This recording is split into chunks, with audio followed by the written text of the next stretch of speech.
الحمد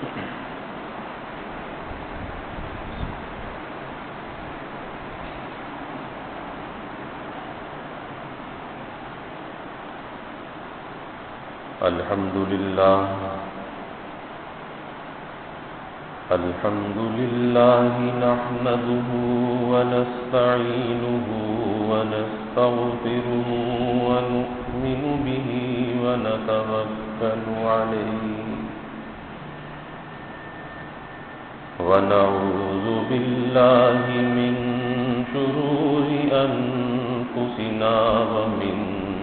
سيئات أعمالنا من يهده الله فلا مضل له ومن يضلله فلا هادي له ونشهد أن لا إله إلا الله وحده لا شريك له ونشهد أن سيدنا وسندنا وحبيبنا وحبيب ربنا وطبيبنا وطبيب قلوبنا ومولانا محمدا عبده ورسوله وصلى الله تعالى عليه وعلى آله وأصحابه وبارك وسلم تسليما كثيرا هو الحبيب الذي ترجى شفاعته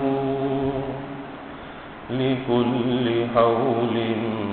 من الأحوال مقتحم يا رب صل وسلم دائما أبدا على حبيبك من زانت به العصور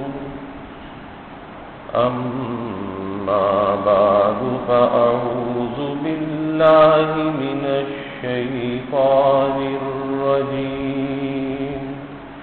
بسم الله الرحمن الرحيم فمن يعمل مثقال ذرة خيرا يره ومن يعمل مثقال ذرة شرا يره قال النبي صلى الله عليه وسلم أفضل الصيام بعد رمضان شهر الله المحرم وقال رسول الله صلى الله عليه وسلم صوموا عاشوراء وخالفوا فيه اليهود وصوموا قبله يوما وبعده يوما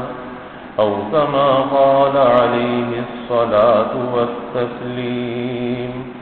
صدق الله العظيم وصدق رسوله النبي الكريم ونحن على ذلك لمن الشاهدين والشاكرين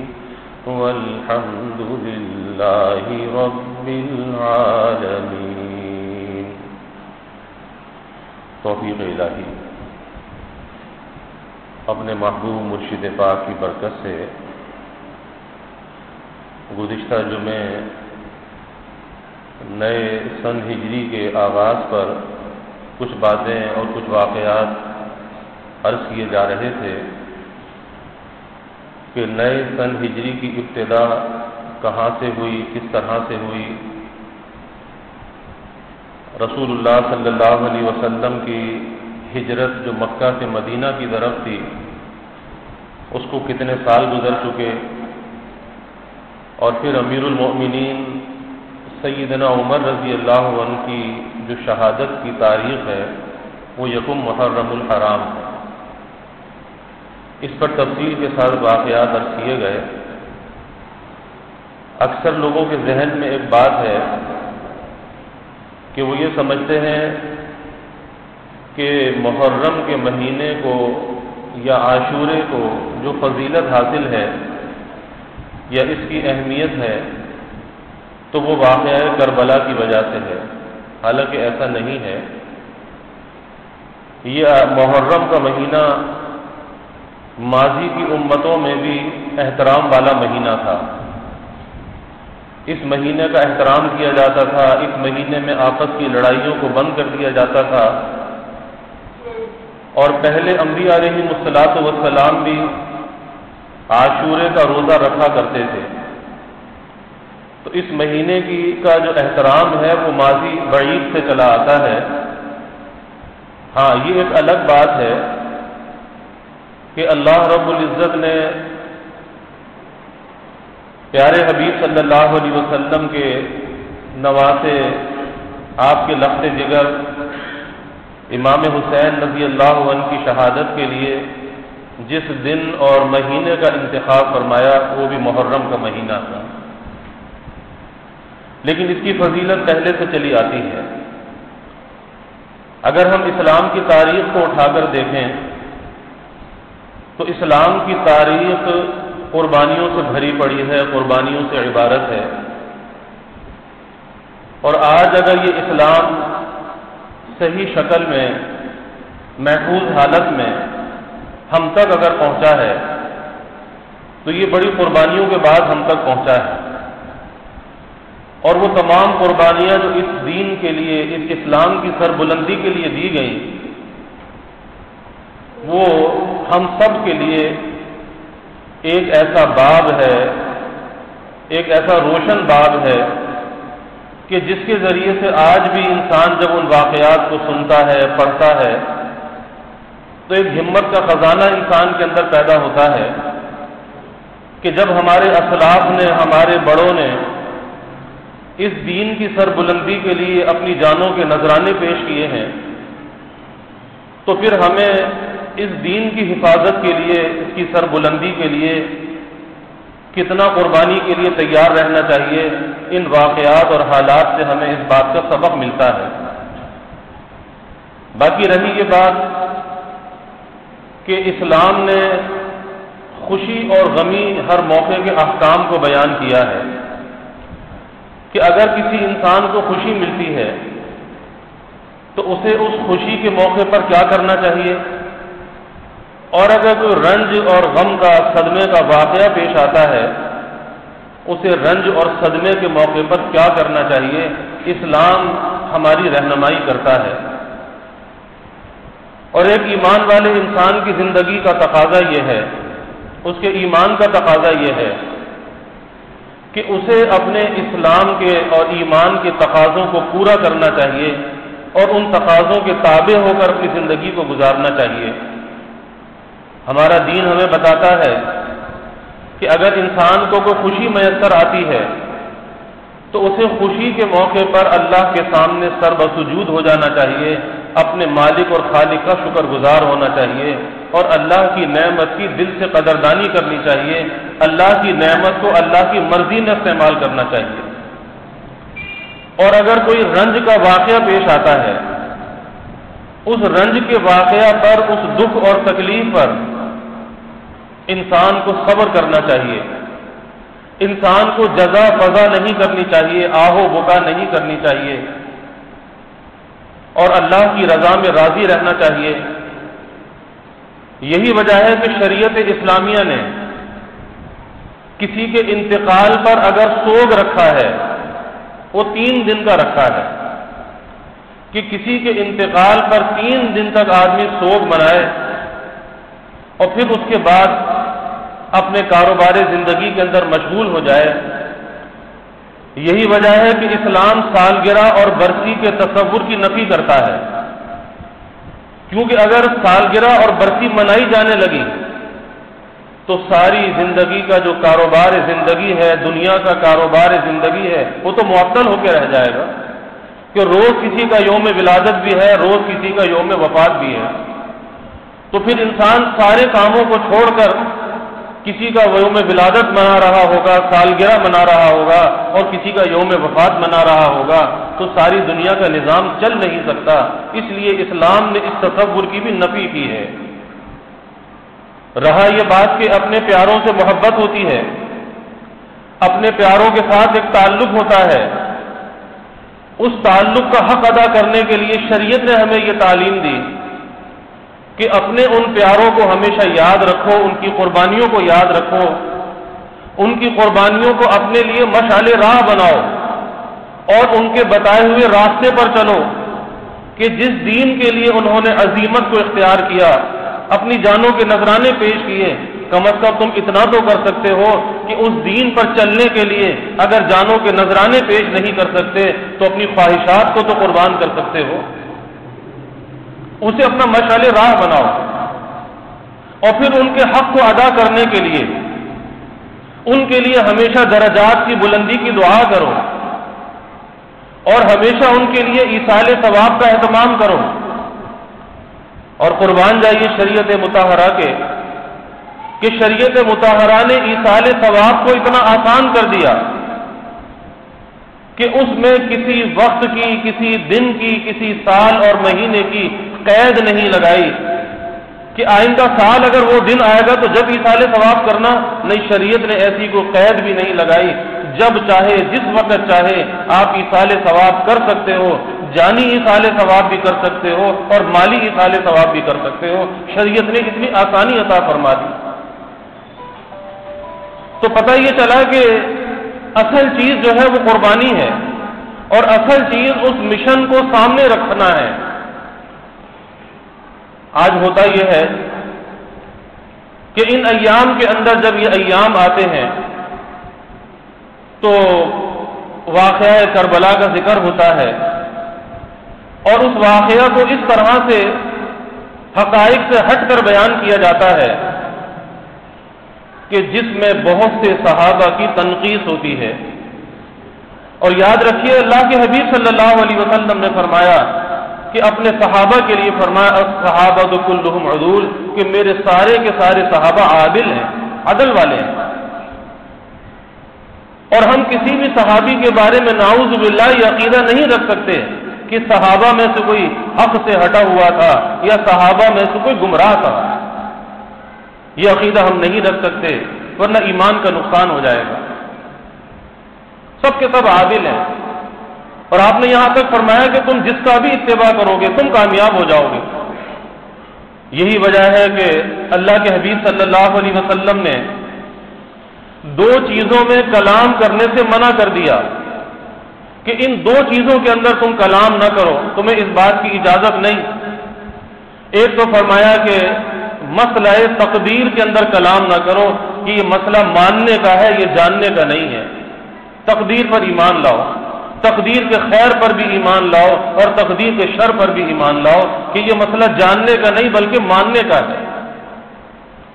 اور دوسرے فرمایا مشاجرات صحابہ میں کلام کرنے سے منع کر دیا گیا کہ صحابہ کے درمیان جو آپس میں اختلافات ہوئے اور بعض اوقات نوبت یہاں تک آئی کہ آپس میں جنگیں ہوئیں، لیکن مشاجرات صحابہ میں کلام کرنے سے منع کر دیا گیا کیونکہ وہ سب کے سب عادل تھے، سب کے سب حق پر تھے، رائے کا اختلاف تھا لیکن وہ ایک دوسرے کے خلاف نہیں تھے۔ یہی وجہ ہے کہ جب ہم جنگ جمل اور جنگ صفین کی تاریخ کو اٹھا کر دیکھتے ہیں کہ میدان کارزار ہے، ایک طرف حضرت علی مرتضی رضی اللہ عنہ ہے اور ایک طرف حضرت امیر معاویہ رضی اللہ عنہ ہے، رائے کا اختلاف ہے لیکن دونوں ایک دوسرے کے خلاف نہیں ہیں۔ جب نماز کا وقت آتا ہے تو آپس میں محبت بھی ایسی ہے کہ دونوں ایک دوسرے کے پیچھے نمازیں پڑھتے ہیں، اور جب کھانے کا وقت آتا ہے تو ایک دسترخوان پر بیٹھ کر کھانا بھی کھاتے ہیں۔ اور یہاں تک واقعات میں آتا ہے کہ حضرت علی رضی اللہ عنہ اپنے ہاتھ سے بوٹی اٹھا کر حضرت امیر المومنین معاویہ رضی اللہ عنہ کے منہ میں رکھتے ہیں اور حضرت امیر معاویہ لقمہ اٹھا کر حضرت علی کے منہ میں رکھتے ہیں. آپس میں محبت بھی اتنی ہے کہ ایک دسترخوان پر بیٹھ کر کھانا کھاتے ہیں. تو آج کس کا منہ ہے کہ وہ صحابہ کے بارے میں لب کشائی کرے؟ ایسا اخلاص کون لا سکتا ہے؟ کہاں سے لا سکتا ہے؟ اور امت کے اندر یہ جو تفرقہ پیدا ہوا، عبداللہ ابن سبا، یہ سبائی فرقہ جب پیدا ہوا، اس سبائی فرقے نے جب جنم لیا، اور یہی وہ سبائی فرقہ تھا جس نے حضرت علی رضی اللہ عنہ کو کوفے بلایا اور کوفے بلا کر بیعت کی، اور بیعت کرنے کے بعد پھر اپنی بیعت سے پھر گئے، اور نوبت یہاں تک آئی کہ حضرت علی کرم اللہ وجہ کی شہادت کا واقعہ پیش آ گیا. اس کے پیچھے یہی سبائی سازش تھی، یہی سبائی فرقہ تھا. اور حضرت علی کرم اللہ وجہ نے خلافت کے لیے نامزد کیا امام حسن رضی اللہ عنہ کو، لیکن ایک بات یہ فرمایا کہ دیکھو میرے بعد اگر معاویہ سے صلح کرنے کا موقع آئے تو امیر معاویہ سے صلح کر لینا، تم امیر معاویہ کو ضائع نہ کرنا اور ان کی خلافت کو قبول کرنے میں عار محسوس نہ کرنا. اگر تم نے ان کو ضائع کر دیا تو امت کے اندر بہت بڑا تفرقہ پیدا ہوگا، اور وہ تفرقہ ایسا ہوگا کہ کبھی ختم ہونے والا نہیں ہوگا. اور رسول اللہ صلی اللہ علیہ وسلم نے بھی پیشن گوئی فرمائی تھی. اللہ کے حبیب صلی اللہ علیہ وسلم نے پیشن گوئی فرمائی تھی امام حسن رضی اللہ عنہ کے بارے میں کہ میرا یہ جو بیٹا ہے، اپنا بیٹا فرمایا کہ یہ امت کے دو گروہوں کے درمیان صلح کا ذریعہ بنے گا. تو یہ پیشن گوئی بھی موجود تھی، اور ادھر حضرت علی رضی اللہ عنہ کی وصیت بھی موجود تھی کہ تم صلح کرنے میں عار محسوس نہ کرنا. یہی وجہ ہے حضرت علی کرم اللہ وجہ کی شہادت کے بعد اور آپ کی تجہیز و تدفین کے بعد امام حسن رضی اللہ عنہ نے جو حضرت علی کا قاتل تھا ابن ملجم، اس کو ٹھکانے لگایا، اور اس کے بعد خلافت کی بیعت لی. خلافت کی بیعت لینے کے بعد پھر ایک معرکہ گرم ہو گیا کہ ادھر سے کوفہ سے 40,000 کا لشکر لے کر روانہ ہو رہے ہیں امام حسن رضی اللہ عنہ، اور ادھر دمشق سے روانہ ہوتے ہیں بڑا لشکر لے کر امیر معاویہ رضی اللہ عنہ. مدائن کا مقام آتا ہے، وہاں پر یہ دونوں فوجیں آمنے سامنے ہو جاتی ہیں، لیکن ابھی کوئی معرکے کی نوبت نہیں آتی، کسی لڑائی کی نوبت نہیں آتی کہ ایک واقعہ، ایک بات کوئی افواہ پھیلا دیتا ہے، کوئی غلط بات کو مشہور کر دیتا ہے کہ امام حسن رضی اللہ عنہ کا جو ایک ہراول دستہ جو آگے آگے جا رہا تھا، کسی نے افواہ پھیلا دی کہ اس کو شکست ہو گئی. اور جب یہ خبر پیچھے آئی تو وہی بات کہ وہ جو سبائی فرقہ تھا اس نے ایک ہنگامہ برپا کر دیا، یہاں تک کہ امام حسن رضی اللہ عنہ پر حملہ کیا گیا، آپ کے کپڑے تک پھاڑ دیے گئے. امام حسن رضی اللہ عنہ نے کسرا کے محل میں جو مدائن میں تھا وہاں پر پناہ لی، اور پھر وہاں سے حضرت امیر معاویہ کے پاس صلح کا پیغام بھیجا. حضرت امیر معاویہ نے اس صلح کے پیغام کو قبول کر لیا اور ایک سادہ کاغذ پر دستخط کر کے اپنی مہر لگا کر امام حسن رضی اللہ عنہ کے پاس بھیجا. کہا کہ شرائط آپ اس پر لکھ لیجئے، اور جو شرائط آپ لکھیں گے وہ ہمیں قبول ہے، منظور ہے. اور جب وہ شرائط لکھ کر بھیجی گئی تو من و عن اسے قبول کر لیا گیا. اور اس کے بعد امام حسن رضی اللہ عنہ نے بات فرمایا کہ اگر خلافت امیر معاویہ کا حق تھا تو وہ خلافت انہیں مل گئی، کوئی اختلاف کی بات نہیں ہے. اور اگر خلافت میرا حق تھا تو میں نے یہ خلافت ان کے سپرد کر دی، اب بھی کوئی لڑائی اور جھگڑے کی بات نہیں ہے. لیکن امت کو بہت بڑے تفرقے سے بچایا اور رسول اللہ صلی اللہ علیہ وسلم کی پیشن گوئی پوری ہوئی. لیکن اس وقت کیفیت یہ تھی کہ وہی سبائی فرقہ جو امت میں تفرقہ ڈالنا چاہتا تھا، انہوں نے بہت برے برے القاب سے پکارا امام حسن رضی اللہ عنہ کو نعوذ باللہ یہاں تک کہ عار المومنین کہا اور مذل المومنین کہا کہ مومنین کے لیے باعث عار ہیں اور مومنین کے لیے ذلت کا سبب ہیں، اتنے برے القاب سے ان کو پکارا اور کہا کہ انہوں نے تو ہماری ناک کٹوا دی۔ اور یہ واقعہ سن 41 ہجری کا واقعہ ہے کہ امام حسن رضی اللہ عنہ نے سن 41 ہجری میں صلح کی امیر معاویہ رضی اللہ عنہ سے، اور پھر امت کے اندر 20 سال کا زمانہ ایسا گزرا کہ جو امن کا زمانہ تھا، سلامتی کا زمانہ تھا اور فتوحات کا زمانہ تھا، کہ امیر معاویہ رضی اللہ عنہ کے زمانے میں اسلام کی جو فتوحات تھیں وہ دنیا کے دور دراز علاقوں کے اندر پھیلی، فتوحات کا زمانہ تھا۔ سن 51 ہجری میں امام حسن رضی اللہ عنہ کی شہادت کا واقعہ پیش آتا ہے مدینہ منورہ میں کہ ان کو زہر دے دیا جاتا ہے اور اس زہر کی وجہ سے ان کی شہادت ہو جاتی ہے اور آج بھی بقیع میں آرام فرما ہے۔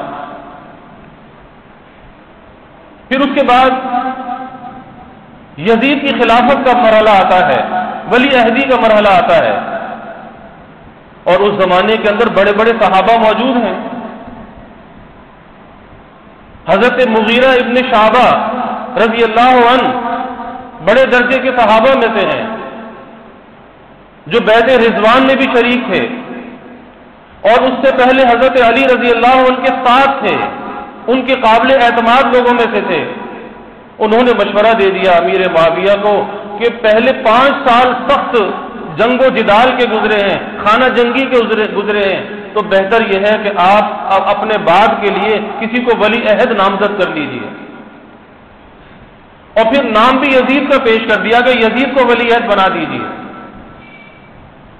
اور پھر اس کے بعد یہ ہوا کہ جب ولی عہد کی نامزدگی ہوئی اس منصب پر یزید کی، تو بڑے بڑے صحابہ موجود تھے، حضرت عبداللہ ابن عمر، عبداللہ ابن زبیر، عبداللہ ابن عباس، عبد الرحمن ابن ابو بکر اور حضرت امام حسین رضی اللہ عنہ۔ تو یزید کی بیعت کو قبول کرنے سے انکار کر دیا، اور اس کی وجہ یہ تھی کہ یہ جو نظام خلافت کا نظام ہے، شورائیت کا نظام ہے، تو یہ ملوکیت کی طرف چلا جائے گا، بادشاہت کی طرف چلا جائے گا، اور رسول اللہ صلی اللہ علیہ وسلم نے جو دین چھوڑا ہے اس دین کا رنگ بدل جائے گا، یہ سوچ کر اس رائے سے اختلاف کیا۔ لیکن صحابہ کا زمانہ ہے،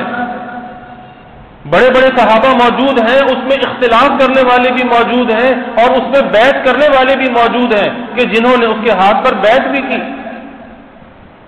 اور اس کے بعد جب یزید کی بیعت کا مرحلہ مدینہ طیبہ پہنچا تو یہ صحابہ حضرت عبداللہ ابن زبیر رضی اللہ عنہ، ابن عباس رضی اللہ عنہ، یہ مدینہ منورہ سے مکہ مکرمہ چلے گئے، اور امام حسن رضی اللہ عنہ بھی وہاں سے مکہ مکرمہ چلے گئے، اور وہ بیعت قبول کرنے سے انکار کر دیا۔ لیکن اس کے بعد پھر وہی ہوا کہ جو حضرت علی کرم اللہ وجہ کے ساتھ ہوا تھا کہ کوفہ کے لوگوں نے خط لکھنا شروع کیے امام حسین رضی اللہ عنہ کو کہ آپ ہمارے پاس آئیے، ہم آپ کے ہاتھ پر بیعت کریں گے اور ہم آپ کے ساتھ مل کر لڑیں گے اسلام کی سربلندی کے لیے۔ یہ خط آنا شروع ہوئے، اور وہ خط اتنی زیادہ مقدار میں تعداد میں آئے کہ جو بوریاں بھر گئے، اتنے زیادہ وہ خط تھے جو امام حسین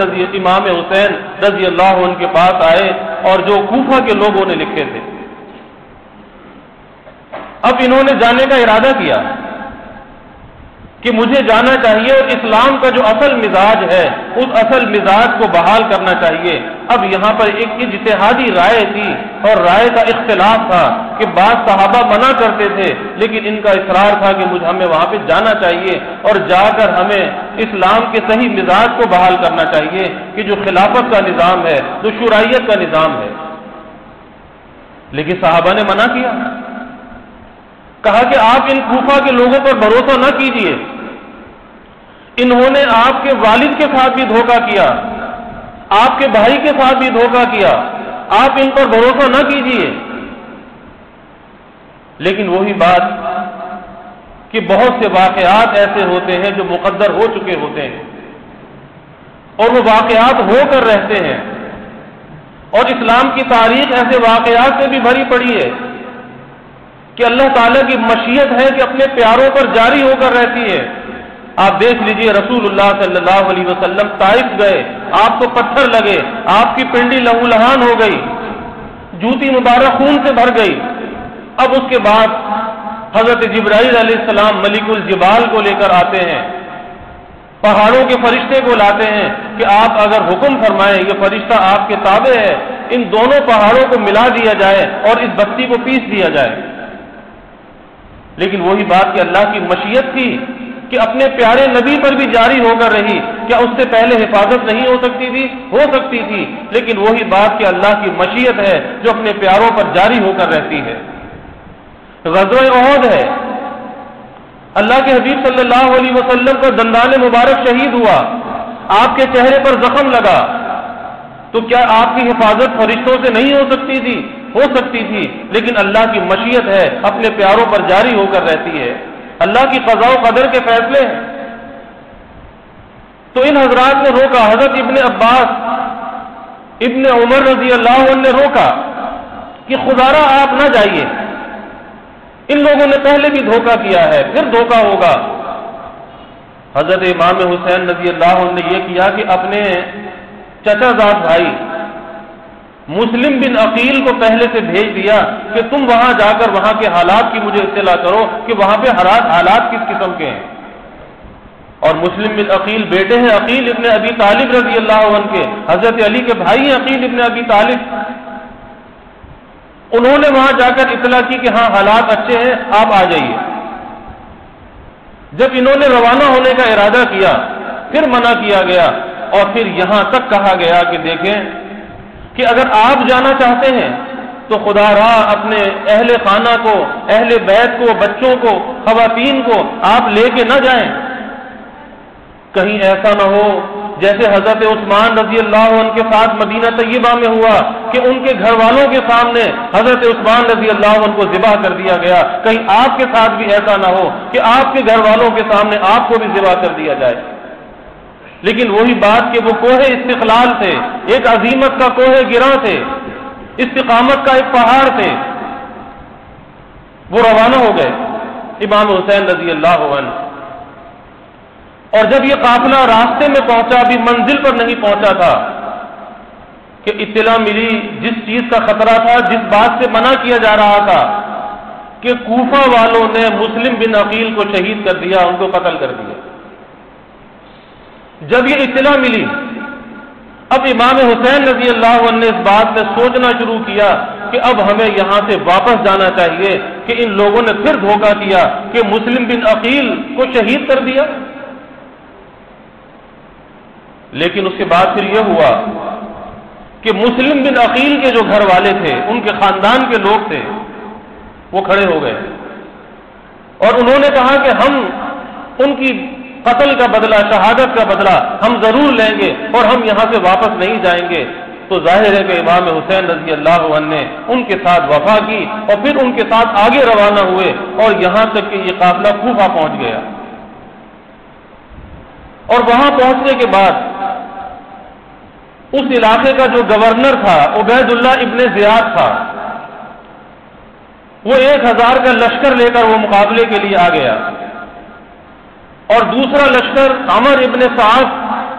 یہ بیٹے ہیں حضرت سعد ابن ابی وقاص رضی اللہ عنہ کے، اور سعد ابن ابی وقاص رضی اللہ عنہ وہ صحابی ہیں کہ جو عشرہ مبشرہ میں سے بھی ہیں اور جو فاتح ایران ہیں کہ جنہوں نے حضرت عمر رضی اللہ عنہ کے زمانے میں ایران کو، فارس کو فتح کیا تھا، ان کے بیٹے عمر ابن سعد، یہ بھی 4000 کی فوج لے کر آ گئے۔ لیکن مذاکرات شروع ہوئے اور یہ نہیں چاہتے تھے کہ نوبت جو ہے وہ لڑائی تک آئے، اس لیے 2 تجویزیں رکھی گئی۔ ایک تجویز تو یہ رکھی گئی، کہا کہ آپ مکہ اور مدینہ تو واپس نہیں جا سکتے اور کسی اسلامی سلطنت کی طرف بھی نہیں جا سکتے، بس ایک ہی راستہ ہے کہ آپ دمشق کی طرف چلے جائیں۔ اور دمشق میں اس وقت خلافت قائم تھی اور یزید کی حکومت تھی۔ امام حسین رضی اللہ عنہ نے سے انکار کیا اور وہاں جانے پر آمادہ نہ ہوئے۔ پھر لمبی تفصیل ہے، میں بات کو مختصر کرتا ہوں کہ ایک طویل مذاکرات کا دور ہوا، اور اس دوران امام حسین رضی اللہ تعالی نے خطبات دیے، اور بہت عجیب و غریب خطبات ہیں جس میں کوفہ کے لوگوں کو خطاب کیا، ان کے خطوط نکال نکال کر دکھائے، فلاں فلاں فلاں تم نے یہ خط بھیجا تھا، تم نے یہ خط بھیجا تھا، وہ خطوط نکال کے دکھائے۔ اب ظاہر ہے کہ وہ تو ادھر خط لکھے تھے، ان سے وفاداری کا اظہار کر رہے تھے، لیکن وہاں حکومت سے وفاداری کا حلف اٹھا لیا۔ اب انہیں اپنی موت نظر آ رہی تھی کہ اگر امام حسین رضی اللہ عنہ کی صلح ہو گئی تو پھر ہم پر تو غداری کا مقدمہ بن جائے گا، پھر ہمارا کیا بنے گا؟ یہی وجہ ہے کہ فتنہ بڑھتا گیا، اختلاف بڑھتا گیا۔ پھر امام حسین رضی اللہ عنہ نے 3 تجاویز پیش کی، جب دیکھا کہ گھیرا تنگ ہو رہا ہے تو 3 تجاویز پیش کی۔ ایک تو یہ کہا کہ ہمیں یہاں سے مکہ مکرمہ جانے دیا جائے، ہمارا راستہ خالی چھوڑ دیا جائے تاکہ ہم یہاں سے واپس مکہ مکرمہ چلے جائیں، اور دوسرے یہ کہ اگر مکہ نہیں جا سکتے تو کسی بھی اسلامی ملک کی سرحد کی طرف ہمیں جانے دیا جائے، اور تیسرا یہ ہے کہ ہمیں دمشق جانے دیا جائے، ہم دمشق جا کر یزید سے خود اپنی صلح کر لیں گے، خود معاہدہ کر لیں گے، بس ہمارا راستہ کھلا چھوڑ دیا جائے۔ لیکن وہی بات کہ بعض لوگ شاہ سے زیادہ شاہ کے وفادار ہوتے ہیں۔ اب جب یہ بات آئی کہ ہمیں دمشق جانے دیا جائے، ہم جا کے خود صلح کر لیں گے، تو ابن زیاد جو تھا اس نے اس بات کو قبول نہیں کیا، اور شمر الجوشن تھا اس نے اس بات کو قبول نہیں کیا۔ اس نے کہا ٹھیک ہے ہم آپ کو جانے تو دیں گے، لیکن ایک بات ہے، اور بات یہ ہے کہ پہلے آپ یزید کی بیعت ہمارے ہاتھ پر کر لیں پھر آپ کو جانے دیں گے۔ امام حسین رضی اللہ عنہ نے کہا کہ یہ تو ہو نہیں سکتا کہ موت تو قبول ہے لیکن یزید کی بیعت قبول نہیں ہے، اور بس یہاں پر پھر اختلاف ہوا، اور پھر نوبت جو ہے وہ آگے جنگ تک آ گئی، لڑائی تک نوبت آ گئی۔ پھر پانی پر قبضہ کیا گیا، پانی سے ان کو محروم کیا گیا، ان کا پانی بند کر دیا گیا۔ حضرت امام حسین کے صاحبزادے علی ابن حسین امام زین العابدین بچے تھے، بیمار تھے، سخت تکلیف میں تھے، خواتین ساتھ تھیں، اور پھر اس کے بعد تاریخ اسلام کا وہ دردناک واقعہ رونما ہوا کہ آج بھی تاریخ سے اس واقعے کو جب بیان کرتی ہے تو لرزتی ہے کہ یہ دردناک واقعہ کیسا تھا، کہ جس میں رسول اللہ صلی اللہ علیہ وسلم کے اہل بیت کے ساتھ کیا ماجرا پیش آیا، کیا معاملہ پیش آیا، اور پھر کس طریقے سے اہل بیت کا قتل ہوا، کس طرح سے امام حسین رضی اللہ تعالی عنہ نے شجاعت کے ساتھ ان کا مقابلہ کیا، بہادری کے ساتھ مقابلہ کیا، اور اپنی جان کو جان آفری کے سپرد کر دیا۔ ایک دردناک المناک واقعہ ہے۔ اس کے بعد جب یہ لڑائی ختم ہوئی اور پھر یہ بچا بچا چھوٹا سا ایک قافلہ بچا جس میں خواتین تھیں، بچے تھے، اور حضرت امام حسین کی بہن حضرت زینب تھی، پھر ان کے صبر کا، عزم اور استقلال کا، کہ اس رات کے اندر بھی جب یہ واقعہ پیش آیا، وہ رات کتنی دردناک رات تھی، لیکن اس رات میں بھی اللہ کے سامنے کھڑے ہو کے تہجد کی نماز پڑھ رہی تھی، اور ایسی صبر کا ایک ایسا نمونہ تھی کہ اتنے بڑے حادثے کے بعد بھی اللہ کی رضا کے اندر راضی تھی۔ اور جب ابن زیاد کے محل میں یہ لوگ پہنچے، پھر ابن زیاد کو کیسے انہوں نے خطاب کیا، اور جب یہ لٹا پٹا قافلہ یزید کے دربار میں پہنچا، امام حسین رضی اللہ عنہ کا سر جب وہاں پہ لے جایا گیا تو وہاں پہ کوہرام برپا ہو گیا، اور اس نے کہا کہ میں نے ایسا کب کہا تھا، اور پھر اس بات پر اس نے افسوس بھی کیا، کاش کہ میں خود وہاں پہ جاتا تو یہ نوبت ہی نہ آتی۔ اور پھر اہل بیت کے جو گھر والے، اہل بیت کے جو بچا بچا لٹا پٹا جو قافلہ تھا، پھر ان کے ساتھ بڑی عزت اور تکریم کا معاملہ کیا، اور انہیں بہت ہدایہ اور تحائف دے کر پھر انہیں مدینہ طیبہ کی طرف روانہ کیا۔ لیکن وہی بات ہے کہ ایک ایسا قضاء و قدر کا واقعہ تھا، اللہ کی مشیت کا واقعہ تھا، جو مشیت جاری ہو کر رہنی تھی، اور اللہ کی وہ مشیت جاری ہو کر رہی۔ لیکن اس میں ہمارے لیے صرف یہ سبق ہے کہ ان لوگوں نے جو اللہ کے دین کے لیے قربانیاں دی، دین کی سربلندی کے لیے، اور ایک عظیمت کے راستے کو اختیار کیا، رخصت کے راستے کو چھوڑ دیا، تو بھائی ہمیں بھی یہی سبق ملتا ہے کہ اللہ کے دین کے لیے کم از کم ہم اپنی خواہشات کو تو قربان کر سکتے ہیں۔ اللہ کے سامنے سرخرو اور کامیاب ہونے کے لیے کیا ہم اپنی خواہشات کو قربان نہیں کر سکتے اور ان لوگوں کے اسوہ پر عمل نہیں کر سکتے؟ یقیناً ہمیں اس اسوہ پر عمل کرنا چاہیے کہ دین کے لیے قربانی کا جو جذبہ ہے یہ ہر ایمان والے کے دل کے اندر ہونا چاہیے، اور یہی اس واقعہ سے سبق ملتا ہے۔ باقی میں نے تفصیل پہلے عرض کر دی کہ اسلام برسی اور سالگرہ کے تصور کی نفی کرتا ہے، اسی لیے رسول اللہ صلی اللہ علیہ وسلم نے فرمایا کہ دو آوازیں اللہ تعالیٰ کو سخت ناپسند ہیں، ایک خوشی کے موقع پر گانے باجے کی آواز اور ایک غم کے موقع پر بین کرنے کی آواز، یعنی چلا کر رونے کی آواز، یہ اللہ کو سخت ناپسند ہے۔ اور یہاں تک آپ صلی اللہ علیہ وسلم نے فرمایا کہ کسی غم کے واقعہ پر اپنے چہرے کو نوچنا یا سینہ کو بھی کرنا یا زور زور سے چلانا، آپ صلی اللہ علیہ وسلم نے فرمایا کہ جو ایسا کرے وہ ہم میں سے نہیں ہے۔ تو بھائی ہمیں سبق یہی ملتا ہے کہ ہمیں ان حضرات کی جو مشن تھا اس مشن کو ہمیں لینا چاہیے، یعنی دین کے لیے قربانی کا جذبہ دل میں ہونا چاہیے۔ باقی ان ایام میں ہمیں کرنا کیا چاہیے؟ اللہ کے حبیب صلی اللہ علیہ وسلم نے ہمیں اس کی تعلیم دی ہے، کیونکہ یہ میں نے ابتدا میں عرض کیا کہ یہ عاشورے کے جو ایام ہیں یہ تو ماضی کی امتوں کے اندر بھی احترام والے دن تھے، محرم کا مہینہ احترام والا مہینہ تھا۔ اب ہمیں کرنا کیا چاہیے؟ حدیث شریف میں آتا ہے کہ اسلام میں جب تک رمضان کے روزے فرض نہیں ہوئے تھے اس وقت تک عاشورے کا جو روزہ تھا وہ فرض روزے کی حیثیت سے رکھا جاتا تھا، اور جب رمضان کے روزوں کی فرضیت نازل ہوئی تو پھر عاشورے کے روزے کی فرضیت منسوخ ہو گئی۔ رسول اللہ صلی اللہ علیہ وسلم نے جب مدینہ طیبہ ہجرت فرمائی تو آپ نے دیکھا کہ یہود عاشورے کے دن کا روزہ رکھ رہے ہیں۔ آپ نے پوچھا کہ بھئی یہود کس وجہ سے روزہ رکھتے ہیں؟ آپ صلی اللہ علیہ وسلم کو بتایا گیا کہ یہود اس وجہ سے روزہ رکھتے ہیں کہ عاشورے کے دن 10 محرم کو اللہ تعالیٰ نے بنی اسرائیل کو فرعون سے نجات دی تھی، اس کے ظلم سے نجات دی تھی کہ بنی اسرائیل اس دریا سے پار ہوئے اور فرعون اس میں غرق ہوا، تو اس کے تشکر میں بنی اسرائیل یعنی یہود روزہ رکھتے ہیں۔ تو رسول اللہ صلی اللہ علیہ وسلم نے فرمایا کہ موسیٰ علیہ السلام تو ہمارے بھائی تھے اور ہم ان سے زیادہ قریب ہیں، اس لیے فرمایا کہ عاشورے کا روزہ رکھو۔ پھر جب آپ کو یہ بات پتہ چلی کہ یہود بھی روزہ رکھتے ہیں، ہم بھی روزہ رکھتے ہیں، تو آپ نے فرمایا کہ عاشورے کا روزہ رکھو لیکن یہود کی مخالفت کرو، اور وہ مخالفت اس طرح سے کرو کہ یا ایک دن پہلے کا روزہ رکھو یا ایک دن بعد کا روزہ رکھو،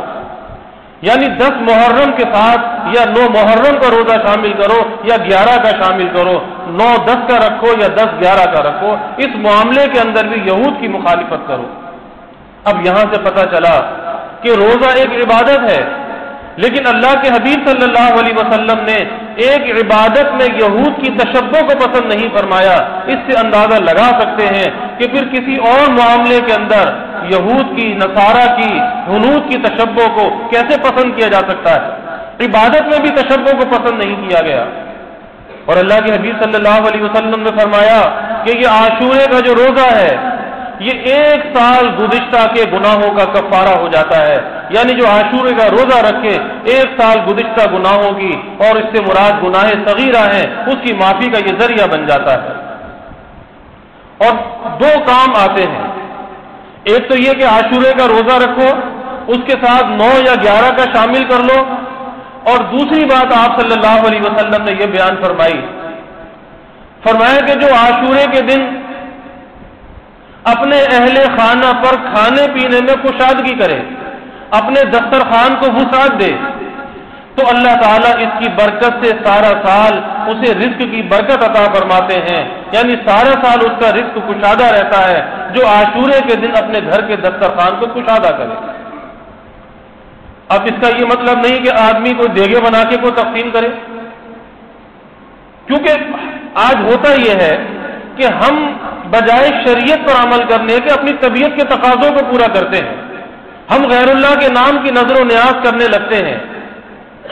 اور ہم ایسی نام و نمود اور شہرت کو اختیار کرتے ہیں کہ جی فلاں نے اتنی دیگیں چڑھا دی، فلاں نے اتنی دیگیں چڑھا دی، جبکہ شریعت تو یہ کہتی ہے کہ اگر تم کسی کو ایصال ثواب کرنا چاہتے ہو تو اتنی خاموشی کے ساتھ کرو کہ تمہیں پتہ ہو یا اللہ کو پتہ ہو، کسی کو معلوم نہ ہو، اتنی خاموشی کے ساتھ، کیونکہ اللہ کی بارگاہ میں وہ صدقہ، وہ خیرات، وہ زکوٰۃ قبول ہے جو اللہ کے لیے دی جائے، خاموشی سے دی جائے اور اس کا ایصال ثواب کسی کو بھی کر دیا جائے، اور اس کے لیے کسی دن کی، مہینے کی، کسی سال کی کوئی قید نہیں ہے، جب چاہے سارا سال کر سکتے ہیں.